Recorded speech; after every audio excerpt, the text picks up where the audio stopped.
موضوع الدرس في إثبات المعاد والرد على الكفار والمشركين والمكذبين، سورة الدخان، تفسير ابن كثير. الحمد لله رب العالمين، والصلاة والسلام على أشرف الأنبياء وسيد المرسلين سيدنا محمد وعلى آله وأصحابه أجمعين. اللهم صل على سيدنا محمد وعلى آل سيدنا محمد كما صليت على إبراهيم وعلى آل إبراهيم في العالمين إنك حميد مجيد.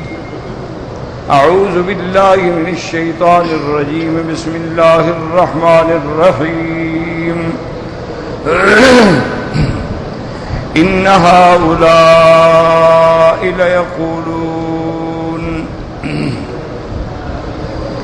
إن هي إلا موتتنا الأولى وما نحن بمنشرين فأتوا بآبائنا إن كنتم صادقين. أهم خير أم قوم تبع والذين من قبلهم أهلكناهم إنهم كانوا مجرمين. قال المؤلف والمفسر رحمه الله تعالى: أدام النفع بعلومه وعلومكم في الدارين آمين، إلى أن قال: وقد ترجمه الحافظ ابن عساكر في تاريخه ترجمة حافلة أورد فيها أشياء كثيرة مما ذكرنا ومما لم نذكر. اب مفسر رحمۃ اللہ علیہ فرماتے ہیں کہ حافظ ابن عساکر رحمۃ اللہ علیہ نے اپنی تاریخ میں طبا کے بارے میں بہت بڑی تفصیل سے لکھا ہے. بعض چیزیں وہ ہیں جن کا ہم نے ذکر کیا ہے اور بعض چیزیں اس نے زیادہ بھی لکھی ہیں جن کا ہم نے ذکر نہیں کیا. وذکر انہ ملک دمشق وانہ کان اذا استعرض الخیل صفت له من دمشق الى الیمن ثم ساقا. اب اس نے یہ بھی لکھا ہے کہ وہ دمشق کا بھی بادشاہ تھا اور جب وہ گھوڑے پہ آتا تو گھوڑا اس کو دمشق سے یمن تک سفر کرتا تھا. ثم ساق من طریق عبد الرزاق عن معمر عن ابن ابی ذئب عن المقبری عن ابی ہریرہ رضی اللہ تعالی عنہ عن النبی صلی اللہ علیہ وسلم قال: ما ادری الحدود طہارۃ لأہلہا ام لا ولا ادری تبع لعینا کان ام لا ولا ادری ذو القرنین نبیا کان ام لا وقال غیرہ عزیر اکان نبیا ام لا. اب مفسر رحمۃ اللہ علیہ فرماتے ہیں کہ اس نے یہ سند حضرت ابی ہریرہ رضی اللہ تعالی عنہ کی روایت کے ساتھ روایت کی ہے کہ حضرت ابی ہریرہ فرماتے تھے کہ مجھے اس بات کا پتہ نہیں ہے کہ الحدود طہارۃ لأہلہا ام لا، کہ جس بندے نے گناہ کیا اور دنیا میں اس پہ حد قائم ہو گئی تو کیا حد لگنے کے بعد اس کے گناہوں کا مکمل کفارہ ہو گیا یا قیامت میں بھی سزا ملے گی؟ کہتے تھے مجھے اس کا پتہ نہیں. ولا ادری تبع لعینا کان ام لا، اور فرماتے تھے مجھے اس کا بھی علم نہیں ہے کہ تبع جو گزرا ہے وہ ملعون تھا کہ نہیں تھا. اور فرماتے تھے ولا ادری، اور یہ بھی مجھے پتہ نہیں جس ذوالقرنین کا قرآن میں ذکر کیا گیا ہے نبیا کان ام لا، کیا وہ اللہ کا نبی تھا یا نبی نہیں تھا. اور ایک روایت میں بعض علماء نے فرمایا کہ عزیر کان نبیا ام لا، کہ حضرت عزیر کے بارے میں بھی کیا وہ اللہ کا نبی تھا کہ نہیں تھا. تو یاد رکھیں کہ یہ علم کی بات ہوتی ہے. عالم کی شان یہ ہوتی ہے کہ اگر کوئی مسئلہ معلوم نہ ہو تو وہ کہہ دے کہ لا ادری میں نہیں جانتا. یہ نعوذ باللہ یہ ہمارے ہاں جو ایک روایت ہے نا بن گیا، ایک عادت بن گئی ہے کہ مسئلے کا پتہ ہو نہ ہو بات کر لیں. یہ سب سے بڑی جہالت ہے کہ آدمی کو پتہ بھی نہ ہو اور مسئلہ بتا رہا ہے. اس کو خود علم نہیں ہے لیکن دوسرے کو بھی گمراہ کر رہا ہے۔ عالم کی تو شان ہی یہ ہوتی ہے کہ اگر علم ہے بتا دو، نہیں ہے کہہ دو لا ادری میں نہیں جانتا۔ تو یہ لا ادری کہنا جو ہے یہ دلیل علم ہے۔ اب دیکھیں نا کہ قرآن میں ذوالقرنین کا ذکر آیا سورۃ الکہف میں کہ قالوا یا ذوالقرنین ان یاجوج وماجوج، کہ ہمیں بڑا تنگ کرتے ہیں، زمین میں فساد ڈالتے ہیں، مہربانی کرو کوئی ان کو روکنے کا طریقہ بنائے۔ تو اب قرآن پاک نے بھی نہیں بتلایا ہے کہ ذوالقرنین نبی تھا یا نبی نہیں تھا۔ تو جب اللہ نے ذکر نہیں کیا ہے تو بندے کو کیسے معلوم؟ اسی طرح تبا کے بارے میں اصل میں اختلاف یہ ہے کہ تبا چونکہ بہت گزرے ہیں۔ ایک تبا تو ایسا ہے جس کے بارے میں حضور نے بھی فرمایا کہ اس کو گالی نہ دیا کرو، وہ بندہ مسلمان تھا اور دین موسیٰ علیہ السلام کو اس نے قبول کیا تھا، لیکن کئی تبابیہ گزرے ہیں اللہ عالم۔ تو اس لیے انہوں نے فرمایا بھی مجھے تو پتہ نہیں ہے کہ تبا پہ لعنت جائز ہے کہ نہیں ہے، میں نہیں جانتا۔ تو اسی لیے جو بڑے محتاط علماء ہوتے ہیں نا، جن کو اللہ نے علم دیا ہے، انہوں نے بھی اپنی کتابوں میں لکھا ہے کہ لا یجوز اللعن علی الفاسق والفاجر کا یزیدا، کہ ہر فاسق فاجر پہ لعنت نہ بھیجا کرو کہ جس کو دیکھو گناہ گار ہے یہ لعنتی ہے لعنتی ہے، انہوں نے کہا یزید ہے یزید پہ بھی لعنت نہ بھیجو، چپ کر جاؤ، توقف کر جاؤ۔ اسی لیے حضرت عبداللہ ابن مبارک رحمت اللہ علیہ جو امیر المؤمنین فی الحدیث ہیں اور اتنا بڑا آدمی ہے جو امام بخاری کا استاد ہے، اور یہ اتنا بڑا آدمی ہے کہ علماء نے لکھا ہے کہ اللہ نے اس کو ایسی رحمت فرمائی تھی کہ اس کے ذکر کرنے سے بھی اللہ کی رحمت آتی۔ تو اس سے ایک بندے نے سوال کیا کہ یزید کے بارے میں آپ کیا کہتے ہیں؟ تو انہوں نے فرمایا اللہ کے بندے، اللہ نے ہمیں اس موقع سے محفوظ رکھا ہے، تو اب زبان کھول کے اپنے آپ کو کیوں گناہ گار کرتے ہو؟ ہم اس وقت نہیں تھے، اللہ بچ گئے، اللہ جانے ہم اس وقت ہوتے تو ہمارا کیا حال ہوتا۔ تو جب اللہ نے اس وقت سے، اس واقعے سے، اس قضیے سے ہمیں بعد میں پیدا کیا ہے، ہم موجود ہی نہیں تھے، تو اب بلا وجہ زبان کھولنے کا کیا فائدہ ہو؟ اسی لیے بڑے بڑے ائمہ کہتے ہیں کہ توقف کرو، اس کے بارے میں کوئی بات نہیں کرو۔ کیوں؟ اللہ عالم اس کا قصور ہے نہیں ہے، قتل کے حکم دینے میں وہ شریک ہے نہیں شریک ہے۔ تو اس لیے حضرت ابی ہریرہ نے فرمایا مجھے نہیں پتا ہے کہ یہ اللہ عالم تبا پہ لعنت جائز ہے یا ناجائز۔ وقضى رواه ابن ابي حاتم من محمد بن حماد الزهراني ان عبد الرزاق قال الدارقطني تفرد به عبد الرزاق ثم روى ابن عساكر من طريق محمد بن قريب عن النبي عن ابن عباس رضي الله عنهما مرفوعا، اور اس روایت میں آتا ہے ابن عساکر نے حضرت ابن عباس رضی اللہ عنہما سے مرفوعا یعنی عن النبی صلی اللہ علیہ وسلم روایت ذکر فرمائی کہ عزیر لا ادری نبی کانا ام لا، نہیں علم مجھے کہ عزیر نبی تھا یا نہیں تھا۔ قرآن میں جو ذکر آتا ہے وہ اذ قالت الیہود عزیر ابن اللہ وقالت النصارى المسیح ابن اللہ، تو عزیر نبی تھا یعنی آپ نے فرمایا میں نہیں جانتا۔ ولا ادری العین تبا ام لا، اور مجھے اس بات کا بھی پتہ نہیں کہ تبا لعنت کا مستحق تھا یا نہیں تھا۔ ثم اورد ما جاء في النهي عن سبه ولعنته كما سياتي ان شاء الله تعالی۔ اب مفسر فرماتے ہیں کہ اس کے بعد یہ روایات بھی ملی ہیں کہ صبح پہ لعنت نہ کرو، گالی نہ دو۔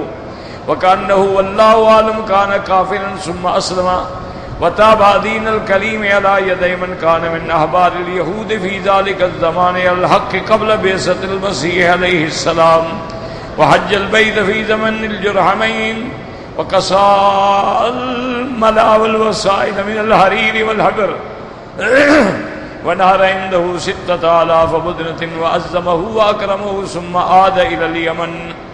اب مفسر رحمت اللہ علیہ فرماتی ہیں واللہ عالم، اللہ جانتے ہیں لیکن روایات میں یہ ملتا ہے کہ کانا کافرن، وہ کافر تھا، ثم اسلم، پھر وہ ایمان لے آیا، وتابع دین الکلیم، اور حضرت موسیٰ کلیم اللہ کے دین پہ تھا، علی یدی من کان من احبار الیہود فی ذلک الزمان علی الحق، اس کے زمانے کے اندر کچھ یہود کے علماء تھے جو دین حق پہ قائم تھے، دین موسیٰ علیہ السلام پہ قائم تھے، انہی کے ہاتھوں پہ وہ اسلام لے آیا قبل بعثت المسیح علیہ السلام، حضرت عیسیٰ علیہ السلام کی بعثت سے پہلے، وحج البیت، اور اس نے اللہ کے کعبے کا حج بھی کیا، اس زمانے میں یہاں جرہم قبیلہ آباد تھا، وقصاہ الملا والوسائل، اور اس نے اللہ کے کعبے پر غلاف بھی ڈالے اور اللہ کے کعبے پہ ریشم کے ٹکڑے بھی ڈالے، والوسائل من الحریر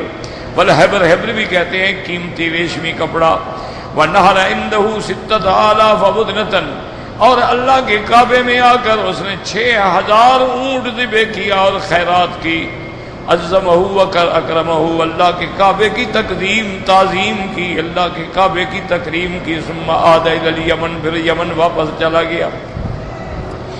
وقد ساق قصته بطولها الحافظ بن عساکر من طرق متعددة مطولة مبسوطة عن ابی بن کعب وعبد الله بن سلام وعبد الله بن عباس رضی اللہ عنہم وكعب الأحبار، وإليه المرجع في ذلك كله، وإلى عبد الله بن سلام أيضا وهو أثبت وأكبر وأعلم۔ اب مفسر فرماتے ہیں کہ حافظ ابن عساکر نے اپنی تاریخ عساکر میں مختلف طریقوں سے یہ واقعہ بڑا تفصیل سے بیان کیا ہے۔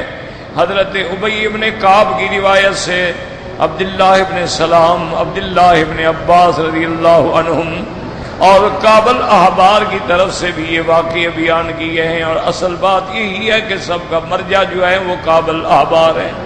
کعب الاحبار جو تھے ان کے پاس یہودی کتابیں تھیں، تو وہ سابقہ کتابوں سے واقعات بیان کرتے تھے۔ وَإِلَىٰ عبداللہ ابن سلام، اور عبداللہ ابن سلام جو ہیں یہ یہودی تھے لیکن اسلام لے آئے، فحسن اسلامہ، یہ بہت بڑے عالم تھے، اسلام لانے کے بعد یہ اسلام کے بہت بڑے سین کے ستون تھے۔ اس لیے مفسر فرماتے ہیں کہ عبداللہ ابن سلام کی جو روایات ہیں وہ اثبت و اکبر و عالم، وہ زیادہ بہتر ہے چونکہ وہ زیادہ سچ کہنے والے تھے، زیادہ علم والے تھے۔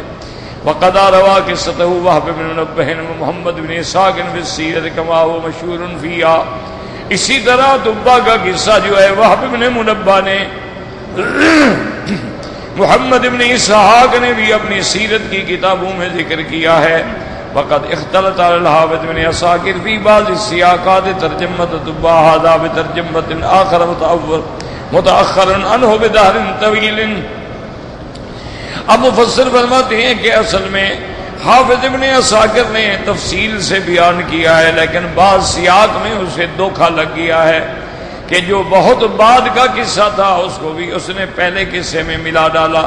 فإن تبا هذا المشار إليه في القرآن اسلم قومه ولا يديه، یہ تبا جس کا ذکر قرآن پاک میں ہے جب وہ مسلمان ہوا تو اس کی قوم بھی مسلمان ہو گئی۔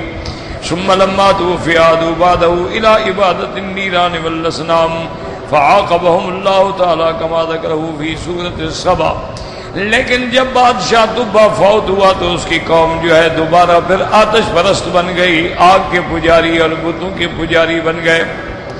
فعاقبهم الله تبارک و تعالی، پھر اللہ تبارک و تعالی نے ان پہ عذاب کیا، ان سے انتقام لیا، جیسے کہ اس کا ذکر سورۃ سبا کے اندر موجود ہے۔ وقد وسطنا قصتهم هنالك ولله الحمد والمنہ۔ اب مفسر فرماتے ہیں سورۃ سبا میں نے بڑی تفصیل سے یہ واقعہ بیان کیا ہے اللہ کے شکر سے۔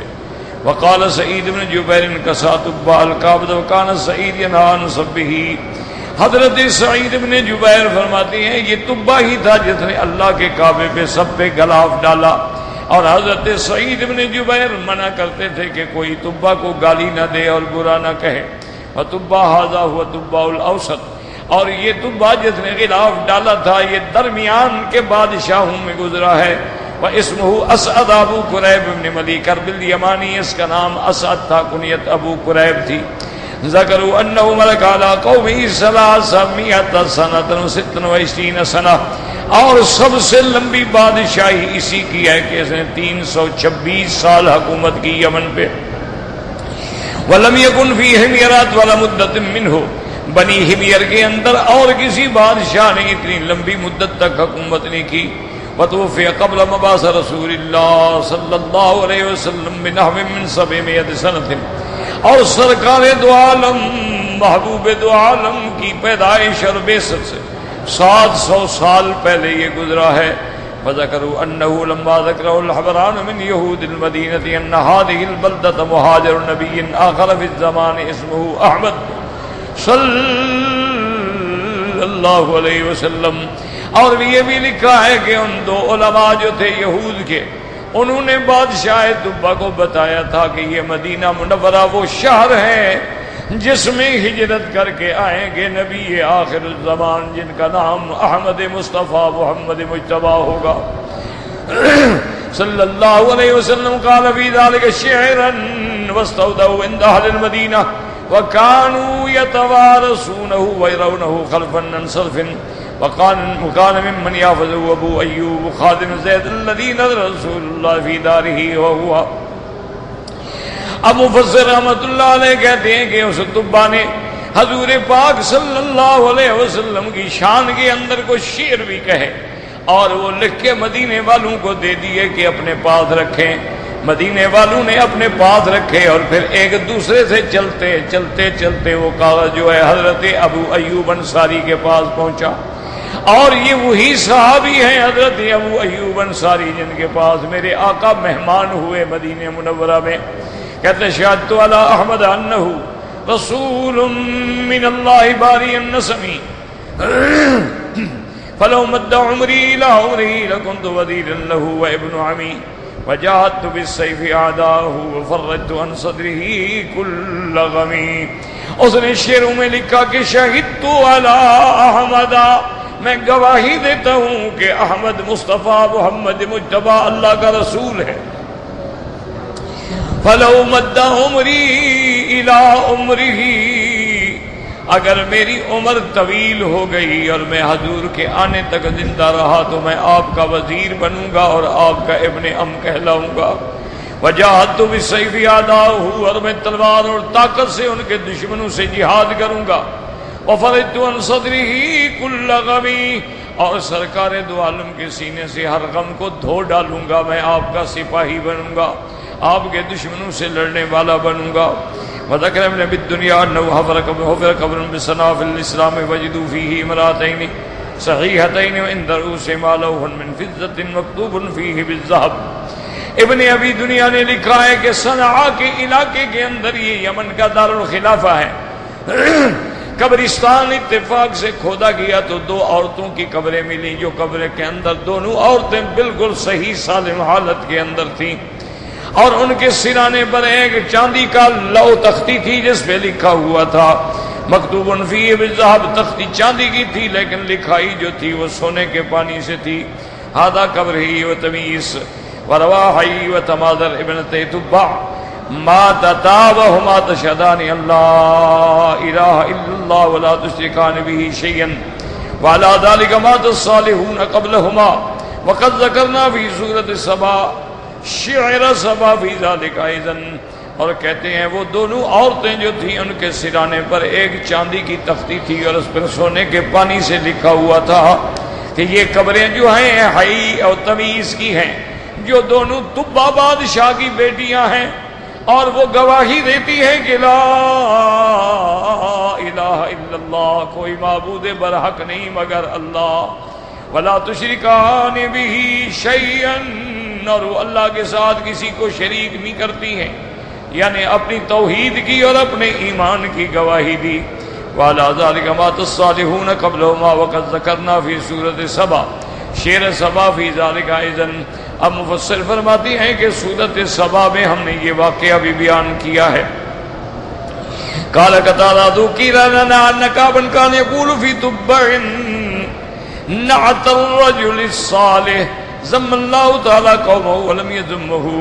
حضرت قتادہ رحمۃ اللہ علیہ فرماتے تھے کہ کعب جو ہے وہ بڑا اچھا آدمی تھا, مسلمان تھا, اس لیے قرآن پاک میں قوم تبا کی مذمت تو آئی ہے لیکن تبا کی مذمت نہیں آئی.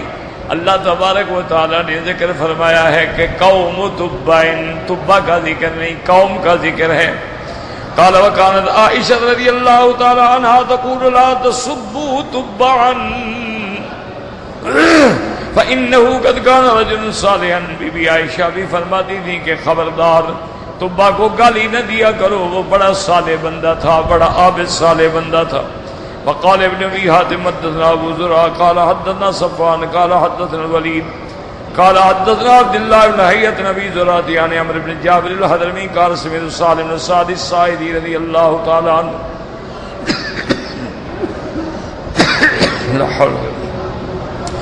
سالم بن سعدی رضی اللہ تعالیٰ عنہ فرماتی ہیں کہ میں نے سنا حضور پاک نے فرمایا قال رسول اللہ صلی اللہ علیہ وسلم لا تسبوا تبعا فإنه قد أسلم. تبع کو گالی نہ دیا کرو، وہ مسلمان ہو گیا تھا. فرواہ الامام احمد فی مسندہ عن حسن بن موسیٰ بن لہیۃ به وقال الطبرانی حدثنا احمد بن علی اللبار قال حدثنا احمد بن محمد بن ابی برزۃ قال حدثنا محمد بن اسماعیل قال حدثنا سفیان سواق بن حرب بن اکرمۃ بن عباس رضی اللہ عنہما عن النبی صلی اللہ علیہ وسلم قال لا تسبوا تبعا فإنه قد اسلم. انہوں نے بھی اس روایت میں یہ بات کی کہ صبح کو گالی نہ دیا کرو، وہ مسلمان ہو گئے تھے. وقال عبد الرزاق ايضا اخبرنا معمر عن ابن ابي ذئب المقبري النبي هريره رضي الله تعالى عنه قال قال رسول الله صلى الله ادري تبع نبيا كان ام غير نبي. حضور نے فرمایا مجھے یہ علم نہیں کہ تبع نبی تھا یا نبی نہیں تھا. فتقدم بهذا السند من روایت ابي حاتم كما اودن ساكت لا ادري تبع قال نعين النملا فالله اعلم. ورواه ابن ساكر من طريق زكريا بن يحيى المدني عن ابن عباس موقوفا. وقال عبد الرزاق اخبرنا عمران بن الهذيل قال اخبرني تميم بن عبد الرحمن قال قال عطاء بن ابي رواح لا تسبوا تبعا فان رسول الله صلى الله عليه وسلم نهى عن سبه والله اعلم. حضور پاک منع فرماتے تھے کہ تبع کو گالی نہ دی جائے. اللہ فرماتے ہیں وما خلقنا السماوات والارض وما بينهما لاعبين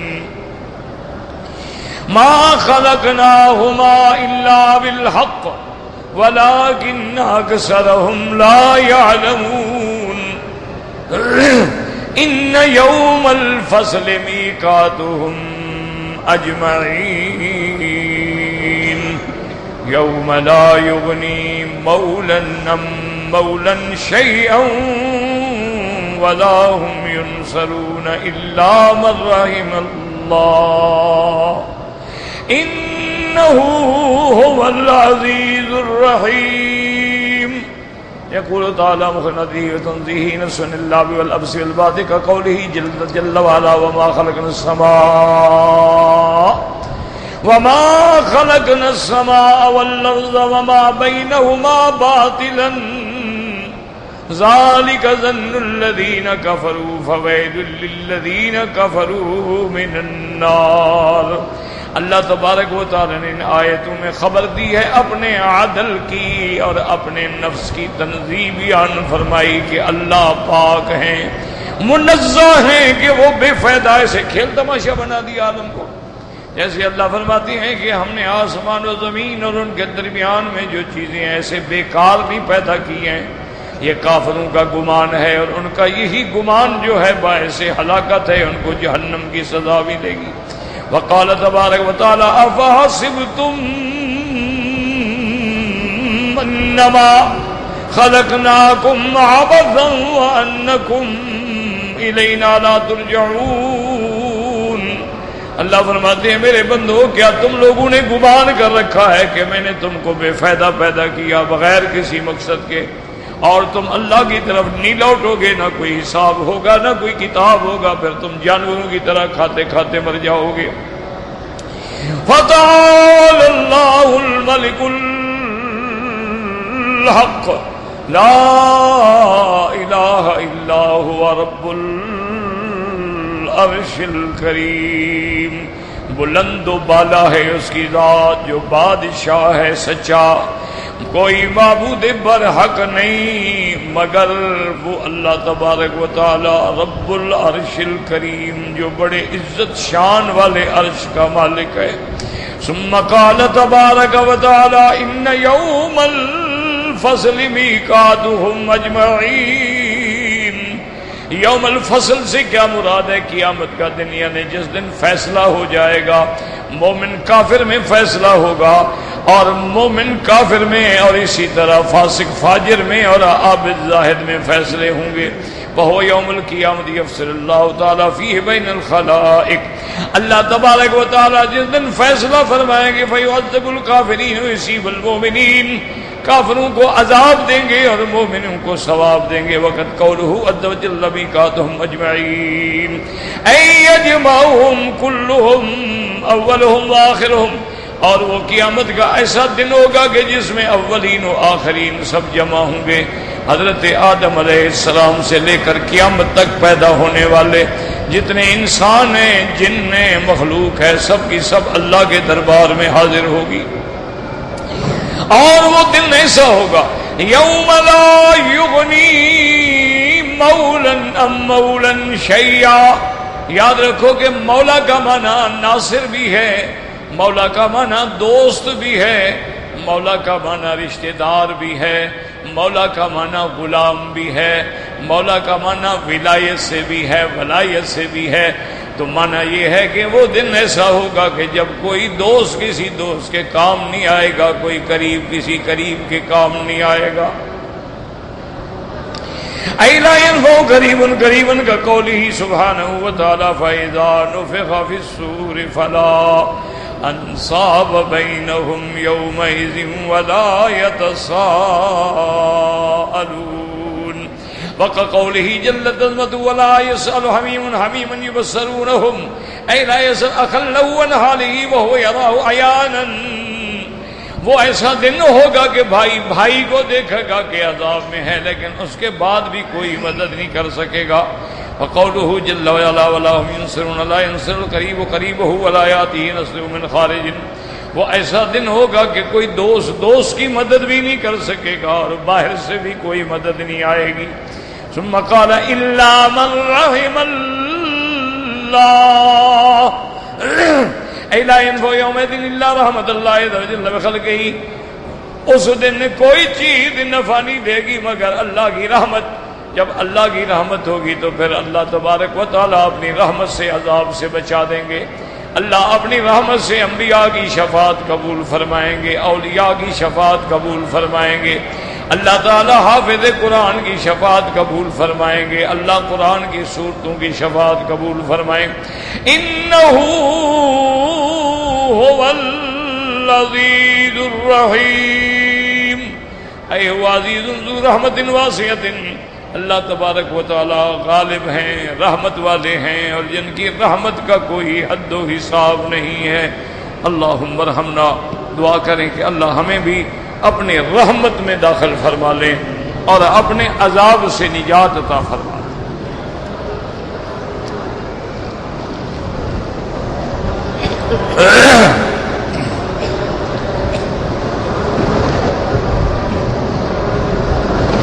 کہتے جی کہ فرض نمازوں میں جب ہم امام کے پیچھے ہوتے ہیں سورت فاتحہ پڑھنی چاہیے یا نہیں پڑھنی چاہیے؟ بات سمجھیں کہ مسئلہ اختلاف کا بھی صرف مقتدی کے لیے ہے جب امام کے پیچھے ہو، ورنہ تو کوئی جھگڑا نہیں۔ ہر آدمی اگر اپنی نماز پڑھے گا فاتحہ پڑھے گا، سنت پڑھے گا فاتحہ پڑھے گا، واجب پڑھے گا فاتحہ پڑھے گا، فرض پڑھے گا فاتحہ پڑھے گا، اگر خود امام ہے تب بھی پڑھے گا۔ مسئلہ ہے صرف مقتدی کے لیے کہ جب ہم امام کے پیچھے کھڑے ہیں تو اب فاتحہ پڑھنی چاہیے یا نہیں پڑھنی چاہیے۔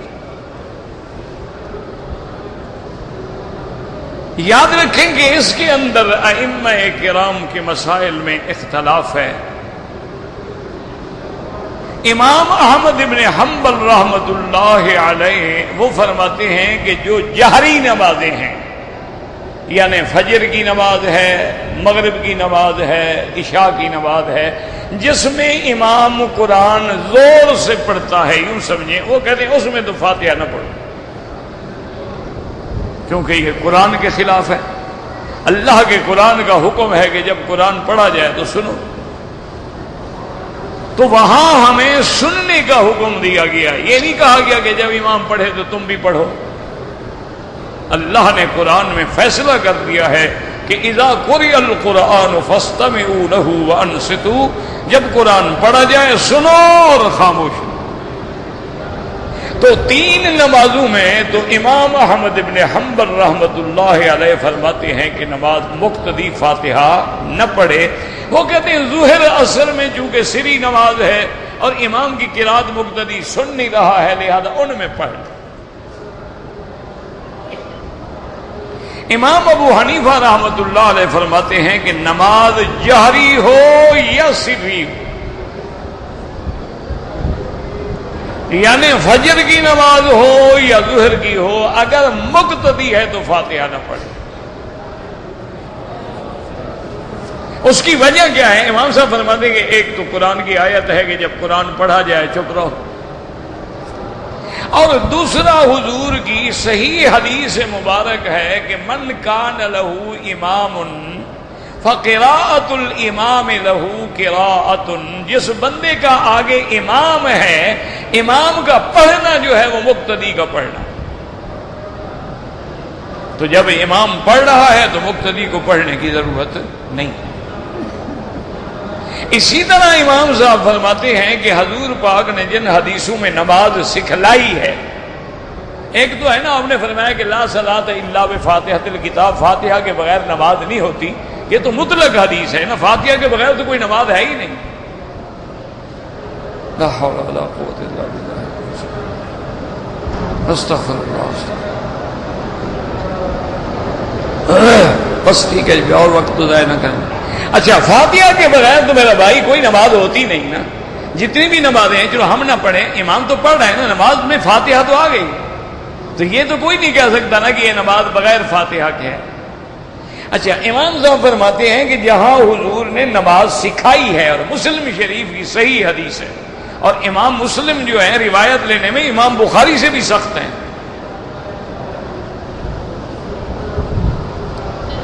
تو وہاں حضور نے، او یار خدا کا خوف کرو، ایک تو سب کے اوپر پھلانگ کے آگے آگے، اب آپ کا موبائل بھی گانے شروع کر رہا ہے، خدا کا خوف کرو کہ عقل کرو، حاجی ہو، منہ پہ داڑیاں ہیں، حرم میں موبائل لے کے پھرتے ہو، کچھ تو لحاظ کرو اللہ کے گھر کا۔ یہ کوئی نعوذ باللہ آپ سیر پہ آئے ہوئے ہیں، پکنک پہ آئے ہوئے ہیں؟ ہر بندے کی جیب میں موبائل ہے، وہ بند کرنا نہیں جانتا، چونکہ وزیر اعظم لگا ہوا ہے، پیچھے سے کوئی ہارٹ لائن کی کال آ گئی تو کیا ہو جائے گا غریب کا۔ کچھ شرم کرو، نماز کے وقت میں بند رکھو، اس کو آپ جو ہے سائلنٹ پہ لگا دیں، وائبریشن پہ لگا دیں، تاکہ اللہ کے حرم میں گھنٹی کی آواز یا میوزک کی آواز، یہ تو رکھنے والے پر بھی لعنت برستی ہے، اور اللہ کا غضب نازل ہوتا ہے کہ مسجد میری ذکر کی جگہ ہے یا گانے کی جگہ ہے۔ فی بیوت اذن اللہ ان ترفع، یہ اللہ کے گھر ہیں، یہاں یہ حکم ہے کہ اللہ کا نام بلند کیا جائے اور اللہ کی تسبیح و تحمید کی جائے۔ یہاں یہ حکم تھوڑا ہے کہ تم جناب موبائل ہاتھ میں ہے اور نماز میں کھڑے ہیں، اور جہاں اپنی بھی نماز برباد، ساتھ والوں کی بھی برباد، سب کی لعنت اسی کی گردن پہ ہو۔ انا للہ و انا، حاجی ہے، عمرے پہ آیا ہوا ہے، لاکھوں روپے خرچ کیے ہیں، مکہ دیکھنے کے لیے آیا ہے، اور ادب یہ ہے اور حیا یہ ہے۔ اگر گورنمنٹ ڈنڈا دے پھر کہیں گے دیکھا جی یہ تو بڑے سخت لوگ ہیں جی، ادھر مدینے شریف میں جالی نہیں چومنے دیتے اور یہاں ہمیں گانا نہیں سننے دیتے۔ اچھا، بعض آدمی ایسے ہیں بوڑھے بوڑھے سفید داڑیاں ہیں اور اندر میوزک لگا ہوا ہے، گانے لگے ہوئے، گانے گندے لگے ہوئے ہیں، جو لچر اور فاسق فاجر کنجر بھی شرم کرے گا سنتے ہوئے۔ یہ کیا اسلام ہے، کیا ہمارے عمرے ہیں، کیا ہماری عبادت ہے، کیا ہماری نماز ہے؟ آج تک ہم نے نہیں سیکھا۔ بھی ایک آدمی بیٹھا اپنا وظیفہ پڑھا جائے السلام علیکم جی، اللہ کے بندے ایک آدمی الگ بیٹھا ہے پڑھ رہا ہے، اتنا ادب ہو اس کو پڑھنے دو، جب فارغ ہو جائے بات کرو۔ طواف میں نماز پڑھ رہے ہیں، سلام پھیرا امام نے، اللہ اکبر شروع ہو گیا سنتیں پڑھے میں، جلدی جلدی پڑھ لوں یہ پتھر اکھاڑ کے لے جائیں گے۔ کوئی عقل کرو، پتہ ہے تمہیں کہ یہ طواف کی جگہ ہے، 2 منٹ کے بعد یہاں طائفین آ جائیں گے، تو جتنے آدمی تیرے آگے گزریں گے ان سب کا گناہ تیری گردن پہ ہوگا، تم نے رستہ ہی روک دیا ہے، وہ کیا کریں، کہاں نکلیں؟ یعنی اتنے آداب بھی نہیں ہے حاجی کو، کس کس بات کا آدمی رونا روئے اور کس کس کو۔ یہ میرا بھائی بات سنو، یہ مولویوں کے کہنے سے کام نہیں ہوگا۔ ہر مسلمان یہ جذبہ پیدا کرے کہ جب اس کے ساتھ کوئی آدمی بیٹھا ہے کہ وہ نماز پڑھ لی، حاجی صاحب پیچھے چلے جاؤ۔ ہر آدمی یہ جذبہ پیدا کرے کہ اس کا موبائل بکواس کرے تو اس کو کہے کہ بند کرو اس کو، نہ بند کرے تو پکڑ کے توڑ دو، 2-4 توڑو گے جان چھوٹ جائے گی۔ ہر بندہ جب تک یہ جذبہ پیدا نہ کرے، مولوی کس کس کے گھر میں جائے گا دین پہنچانے کے لیے؟ میری بات 20 آدمی سن لیں گے، 200 سن لے گا، 50 سن لیں گے، باقی تو یہ اسی لیے حکم ہے کہ کنتم خیر امۃ اخرجت للناس تأمرون بالمعروف وتنہون عن المنکر۔ حضور کی امت کی فضیلت یہی ہے کہ بھلائی کا حکم کرو اور برائی سے روکو۔ یہ حکم صرف مولوی کے لیے نہیں ہے، یہ حضور کے ہر امتی کے لیے حکم ہے کہ برائی سے منع کرو اور بھلائی کا حکم کرو۔ تو بہرحال امام صاحب فرماتے ہیں کہ جب حضور نے نماز سکھائی تو آپ نے فرمایا کہ اذا کبر فکبروا، جب امام تکبیر کہے تم تکبیر کہو۔ اور آگے حضور پاک صلی اللہ علیہ وسلم اذا قرأ فانصتوا، اور جب امام پڑھے تو تم چپ رہو۔ اور اسی طرح ایک حدیث میں سکھلایا اذا قال الامام غیر المغضوب علیہم ولا الضالین فقولوا آمین، کہ جب امام پڑھے غیر المغضوب علیہم ولا الضالین تو تم کہو آمین۔ تو اب معلوم ہوا کہ فاتحہ پڑھنا امام کا وظیفہ ہے، مقتدی کا وظیفہ آمین کہنا ہے، ورنہ حضور نے یہ نہیں پڑھا کہ جب امام پڑھے تم بھی پڑھو، جب امام کہے الحمدللہ رب العالمین تم بھی کہو الحمدللہ رب العالمین، جب امام کہے الرحمن الرحیم تم بھی کہو الرحمن۔ جب امام کہے غیر المغضوب علیہم ولا الضالین فقولوا آمین، تو مقتدی کا وظیفہ جو ہے وہ آمین ہے۔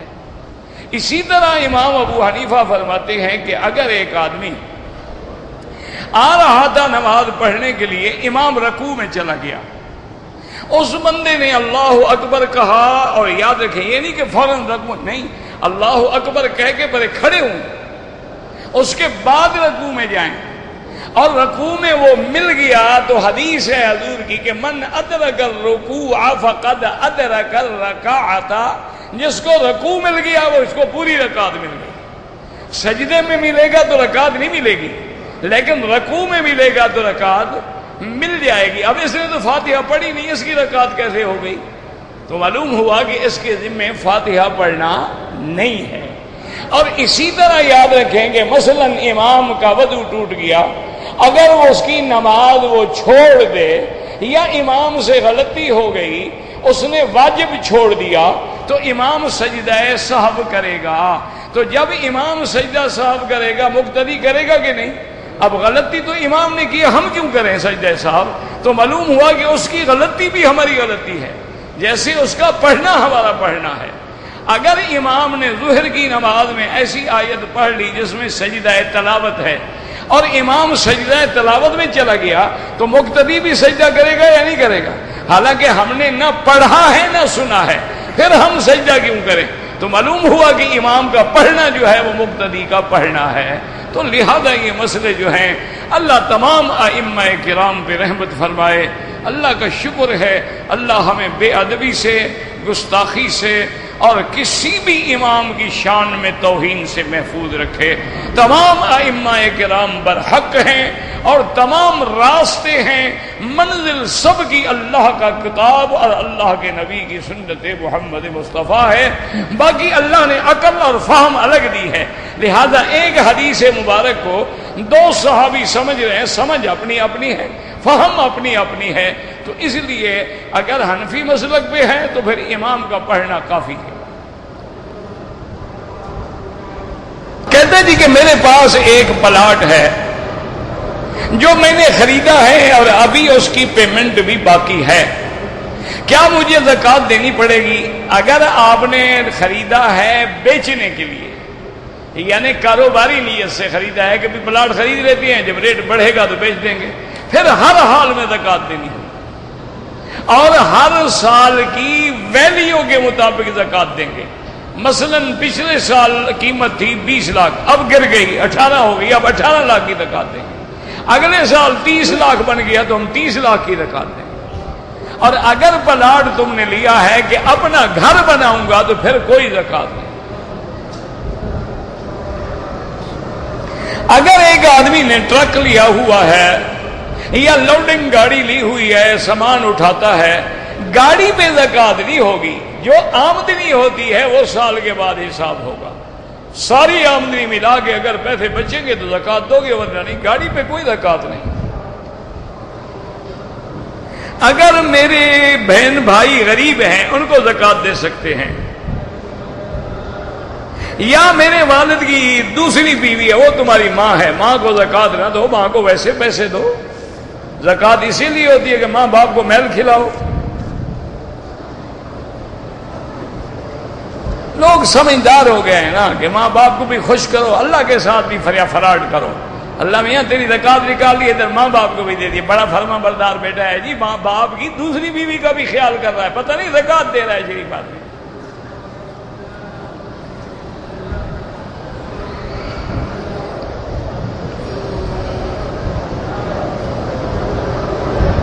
جو آدمی دور سے آتا ہے آپ کے شاگرد نہیں بیٹھنے دیتے، پہلے تو میں ناراض ہوتا تھا، اب میں کہتا ہوں بہت اچھا کرتے ہیں، بالکل نہ بیٹھنے۔ ان کے پاس قرآن ہے، کتاب ہے، وہ پڑھنے کے لیے بیٹھے، تمہیں کیوں بیٹھنے دیں؟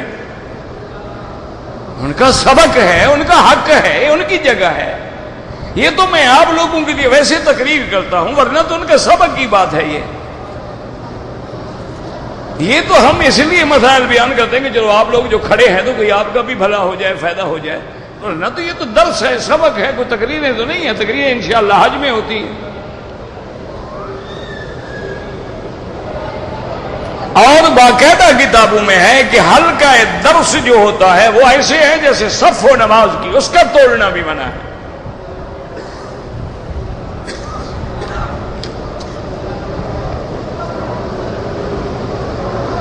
کہتے تھی کہ میرا ایک دوست ہے، اللہ سے ہمیشہ 55 کروڑ ملین ڈالر مانگتا رہتا ہے، مانگنے سے نہیں ملتے، جتنا مانگے گا وہ نہیں ملیں گے۔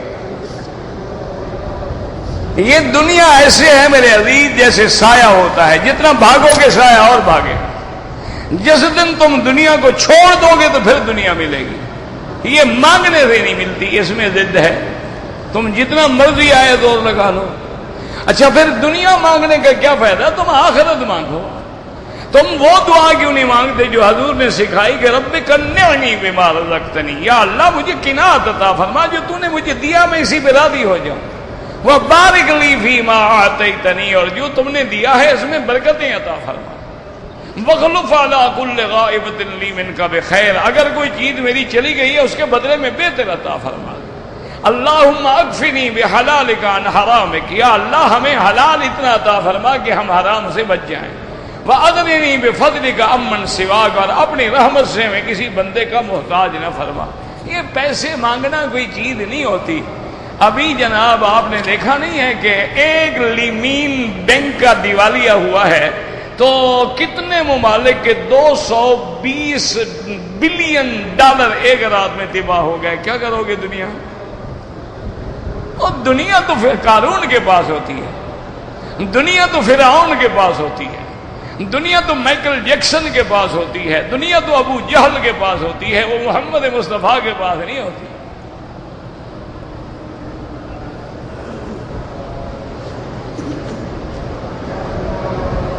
اگر طواف کرتے ہوئے حجر اسود کی طرف اشارہ بھول گیا کوئی بات نہیں، جب شروع کرو لازم ہے، ختم کرو لازم ہے، باقی نہ بھی کرو کوئی ضروری نہیں۔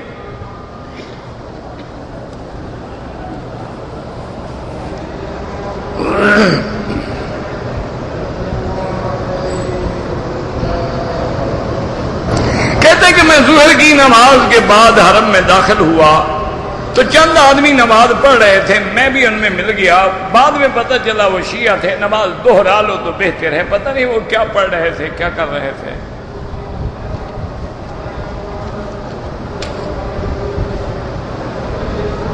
کہتے جی کہ شیعہ کو تنگ کرنے کے لیے 9 یا 10 محرم کو شادی کرے، تنگ کیوں؟ کہ ان کو تو خوش ہونا چاہیے، وہ تو خود بیان کرتے ہیں کہ علی اکبر کی شادی محرم میں ہوئی ہے 10 تاریخ کو کربلا میں، تو بھئی یہ تو سنت ہے ان کی، ان کو تو خوش ہونا چاہیے، اس میں تنگ ہونے والی کون سی بات ہے؟ اگر وہ 10 دن ماتم کر کے سنی کو تنگ کرتا ہے اور سنی سنت پہ عمل کرتا ہے، پھر تنگ ہونے کی کیا بات ہے؟ ہم تو ان کے نقش قدم پہ چل رہے ہیں۔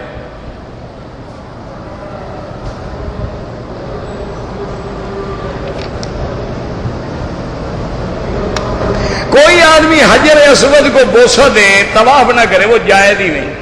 بغیر طواف کے بوسہ دینا بالکل منع ہے۔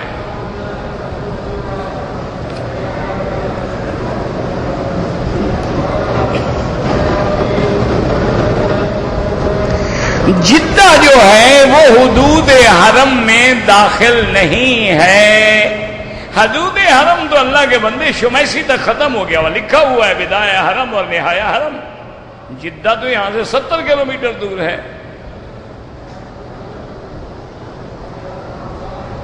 بہرحال ہم دوستوں کو اور رشتہ داروں کو ملنے کے لیے جدے گئے تھے، واپسی پہ احرام نہیں باندھا، کوئی جرمانہ نہیں۔ جدہ میقات نہیں ہے، جدہ ہل میں ہے، یعنی حرم سے باہر ہے۔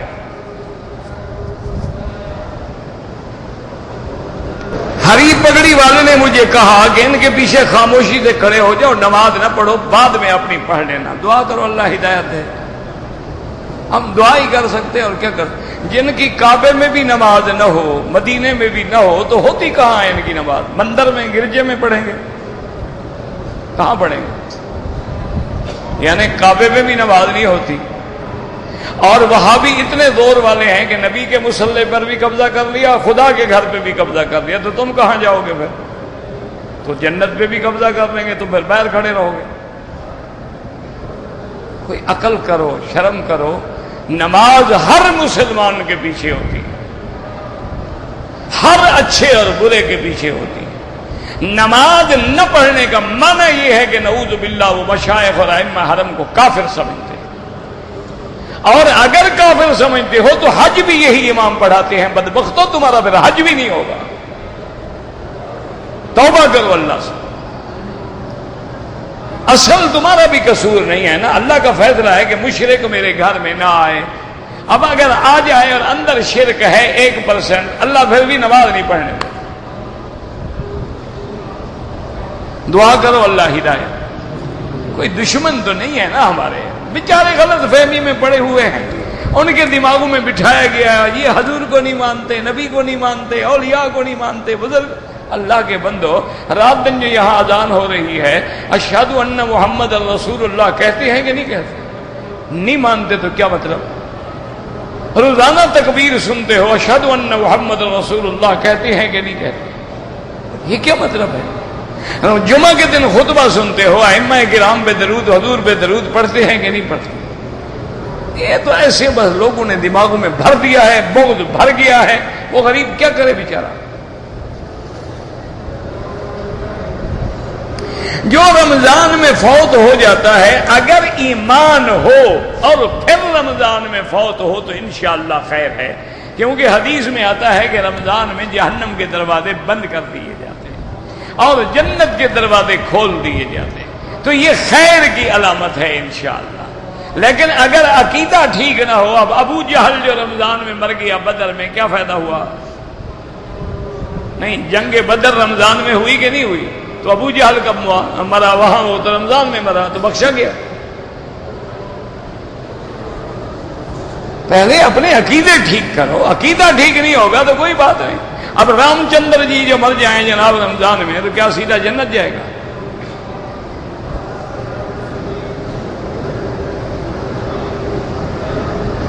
کہتے جی کوئی ہندوستان سے کوئی ڈاکٹر ہیں وہ قرآن تفسیر بیان کرتے ہیں، اور ڈاکٹر ہے نا، عالم تو نہیں ہے نا، اس کا کیا قصور ہے غریب کا؟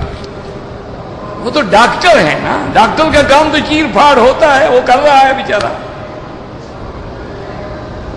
بہرحال وہ کوئی اتنا بڑا عالم نہیں ہے، اللہ اس کو بھی ہدایت دے، اللہ ہمیں بھی ہدایت دے۔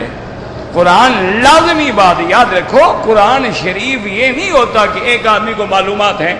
بڑے اچھے ایسے لوگ ہم نے دیکھے ہیں کہ ان کو سٹڈی سے، مطالعہ سے اتنے معلومات ہیں کہ تمہارے عام مولوی کو بھی نہیں ہو سکتے، لیکن وہ عالم نہیں کہلائیں گے۔ عالم وہ ہوتا ہے، اب دیکھو نا مثال کے طور پہ کچھ لوگ جو انگلینڈ چلے جاتے ہیں، یورپ چلے جاتے ہیں، امریکہ چلے جاتے ہیں، بڑی انگریزی بولتے ہیں، لیکن ان کو گرامر کا ایک لفظ بھی نہیں آتا۔ یہاں ہمارے جو لوگ آئے ہوئے ہیں 10 سال 20 سال، ایسی اچھی عربی بولتے ہیں، ہم بھی نہیں بول سکتے، لیکن ان سے پوچھو کہ الحمدللہ رب العالمین کا گرامر ترکیب بیان کر دو تو اس کے دادے کو بھی نہ آئے۔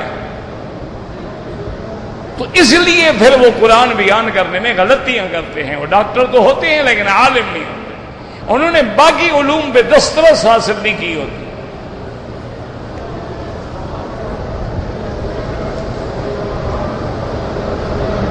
اگر ہم روز عمرہ کرنا چاہیں، نفلی عبادت ہے، روز کوئی منع نہیں، سینکڑوں عمرے کر لو کوئی منع نہیں، لیکن افضل یہ ہے کہ مکے میں رہتے ہوئے طواف زیادہ کرو۔ اگر کوئی عورت اپنے ایام حیض روکنے کے لیے گولیاں استعمال کر لے تاکہ میرے مکے مدینے میں دن عبادت میں گزر جائیں، ٹھیک ہے، کوئی منع نہیں۔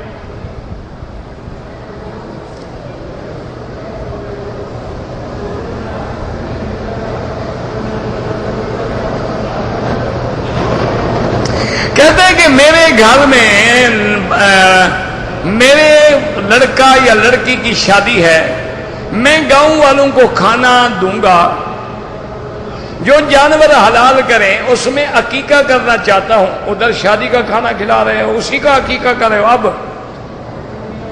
یعنی 7ویں دن نہیں کیا، آج شادی والے دن کر رہا ہو، اور اللہ کے بندے 14 دن کے بعد عقیقہ ہوتا ہی نہیں، اب کیا کرو گے؟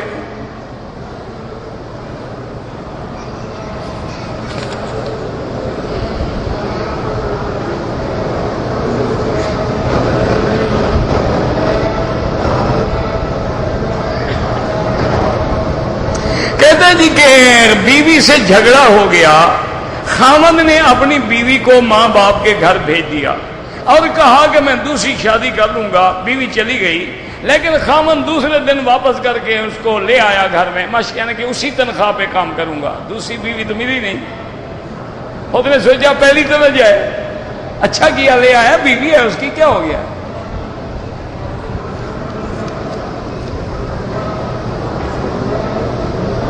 پہلا سور جب پھونکا جائے گا اور عالم پہ فنا آ جائے گی تو دوسرا سور جو ہے 40 سال کا وقفہ ہوگا۔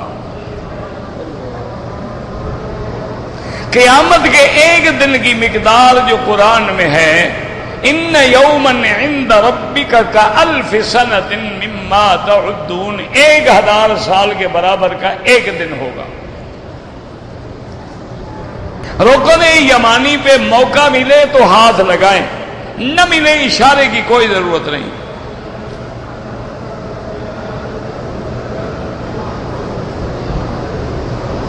کہتے ہیں جی کہ اللہ کے قرآن میں ہے کہ کافروں سے اور منافقوں سے جہاد رکھو، یہ منافق حضور کے زمانے میں تھے۔ اذا جاءك المنافقون قالوا نشهد انك لرسول اللہ، یہ اعتقادی منافق تھے۔ کیا مانا کہ ظاہر میں اسلام اور اندر میں کفر۔ حضور کے بعد اب ہم نہیں کہہ سکتے کہ یہ منافق ہے، اللہ عالم اس کے دل میں کیا ہے، وہ تو اللہ نے حضور کو بتا دیا نا کہ یہ منافق ہیں، باقی جہاد تو قیامت تک رہے گا۔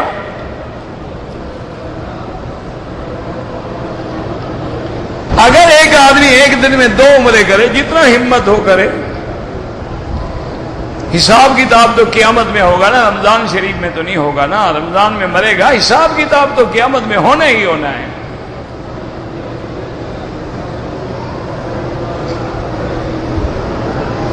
کہتے ہیں جی کہ اگر ہم نے کچھ پیسے جو ہیں چھوٹے بچوں کے نام پر بینک میں ڈال دیے ہیں، زکوٰۃ دینی ہوگی، بالکل دینی ہوگی۔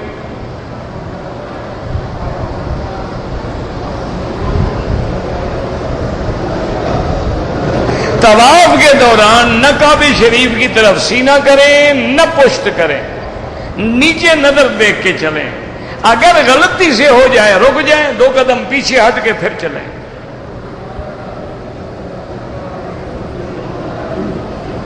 طواف کے دوران نظر نیچے رکھیں، جیسے نماز میں نظر سجدے کی جگہ پہ ہوتی ہے تو طواف بھی نماز کے حکم میں ہے۔ جیسے نماز میں سینہ نہ پھرے، نماز میں ادھر ادھر نہ حرکت کریں، ایسے طواف میں بھی نہ کریں۔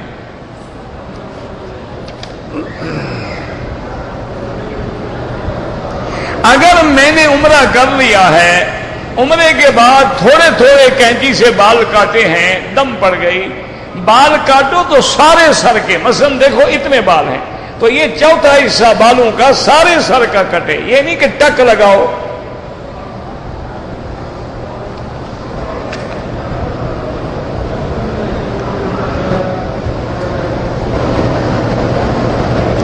بہرحال ایک آدمی کا احرام مریض تھا، تکلیف کی وجہ سے رات ہوٹل میں رہا، حمام گیا تو چادر گندی ہو گئی، اس نے شلوار پہن لی اور صبح پھر احرام باندھ کے عمرہ کیا، اس پہ کوئی دم نہیں، وہ تو معذور تھا بیچارہ۔ نماز جنازہ کے لیے وضو ہونا بالکل ہونا چاہیے، چونکہ بعض ائمہ کے نزدیک نماز جنازہ نماز ہے۔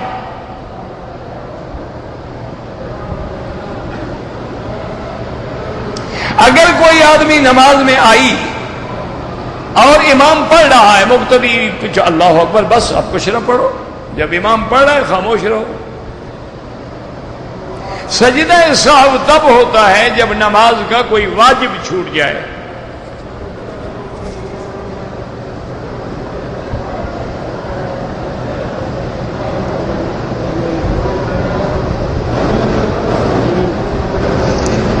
ایک آدمی کا قرضہ ہے، مقروض ہے، دوسرے کا قرضہ دے دیا، دوسرے نے واپس نہیں کیا، کہا معاف کر دو، میں نے معاف کر دیا، تو پھر مولوی کو چٹھی لکھنے کی کیا ضرورت؟ معاف کر دیا، بات ختم۔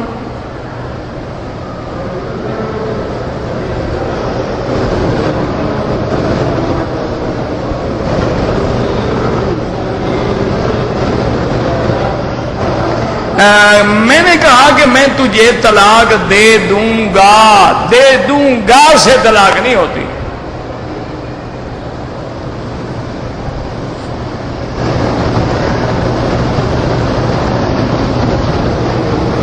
حرم شریف میں فرض نماز کا ثواب 1 کا 1 لاکھ ملتا ہے، نفل کا بھی انشاءاللہ، نفل کا بھی ملے گا، روزے کا بھی ملے گا، تلاوت کا بھی ملے گا، ہر عبادت کا۔ ایک عبادت کا جب ذکر ہو جاتا ہے تو باقی عبادتیں اسی پہ قیاس کی جاتی ہیں۔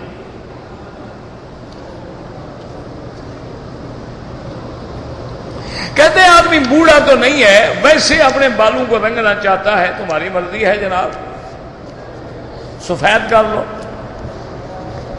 نہیں، آج کل یہ بھی فیشن ہے نا کہ نوجوان سفید بال رکھتے ہیں۔ اللہ کے بندے، رنگ نہ کوئی منع نہیں، بس کالا رنگ نہ لگاؤ۔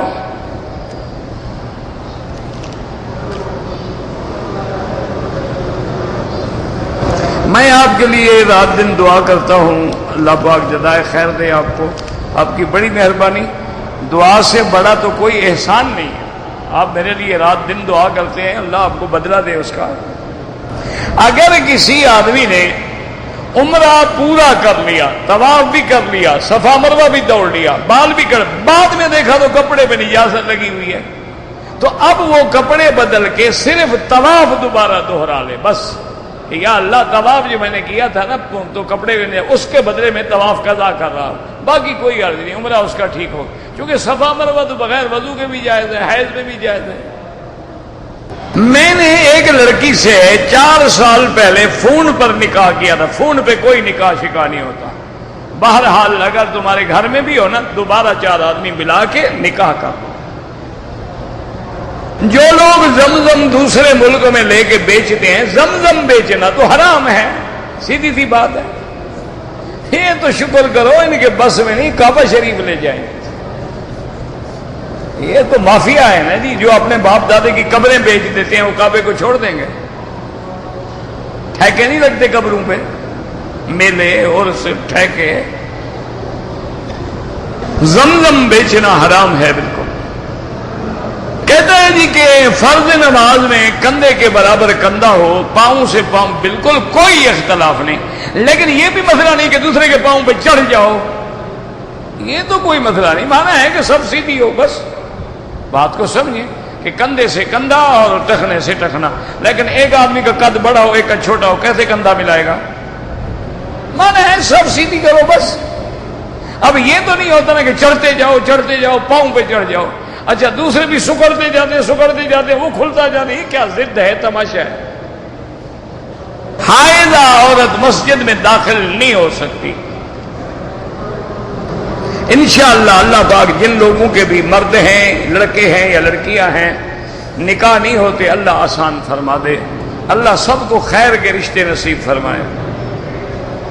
اس آیت کا شان نزول جو ہے، اذا قرئ القرآن فاستمعوا له نزلت فی الصلاۃ، ایک جگہ نہیں 1000 جگہ لکھا ہوا ہے کہ نماز کے لیے اتری ہے۔ اگر آپ کہیں جمعہ کے لیے، خطبے کے لیے اتری ہے، تو نماز تو خطبے سے زیادہ اہم ہے۔ اگر خطبے میں خاموش رہنا ضروری ہے تو نماز میں خاموش رہنا ضروری کیوں نہیں؟ یہ کیا بات ہوئی؟ اور ویسے باقاعدہ اس پہ علماء نے، محدثین نے باقاعدہ موجود ہے، یہی آیت کھول لیں اور کوئی حدیث یا تفسیر کی کتاب اٹھا لیں تو اکثر جمہور یہی کہتے ہیں کہ نزلت فی الصلاۃ، یہ نماز کے لیے نازل ہے۔ اللہم صلی علی سیدنا محمد وعلی آل سیدنا محمد کما صلیت علی ابراہیم وعلی آل ابراہیم فی العالمین انک حمید مجید۔